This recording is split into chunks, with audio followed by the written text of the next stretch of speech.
बानोडकरांची स्मृती जागवण्याचा हा प्रकारे प्रयत्न आम्ही करत असतो. ते गोव्याचं भूषण होते, देशाचं भूषण होते. गरिबांचं कल्याण करणं, शेतकऱ्यांचे प्रश्न सोडवणं, मूळ मुणकार इत्यादींना हक्क देणं आणि सगळ्यात महत्त्वाचं म्हणजे शिक्षणाचा प्रसार करणं, क्रीडा कौशल्य यामध्ये मुलांना प्रोत्साहन करणं वगैरे वगैरे कामं त्याच्या हातून झाली.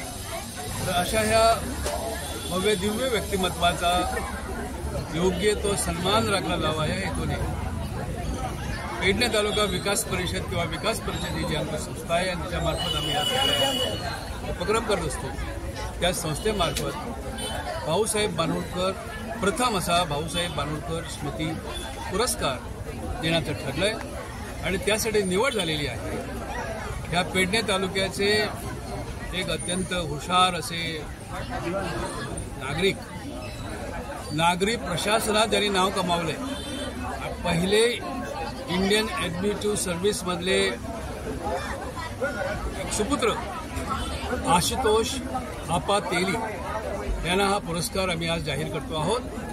12 मार्चला येत्या 12 मार्चला भाऊंची जयंती त्या दिवशी हा पुरस्कार प्रदान करण्यात येईल. ही घोषित करत असताना ही घोषणा करत असताना मला आज खूप अत्यंत आनंद वाटतो आहे. या पहिल्या पुरस्काराची रक्कम किंवा कार्यक्रम जो आहे तो पुरस्कृत मी स्वतः करणार आहे. भाऊंच्या स्मृतीप्रित्यर्थ तुम्हाला माहीत आहे, भाऊंच्या कृपा आशीर्वादानेच मी आमदार झालो, त्यांच्या पावलावर पाऊल ठेवून कार्यरत झालो आणि आजवर जे मोठे यश मला लाभलं विविध क्षेत्रामध्ये त्यामागे भाऊंचा वरदस्त आहे, त्यांची कृपा आहे असं मानतो. त्या प्रित्यर्थ हा उपक्रम केला.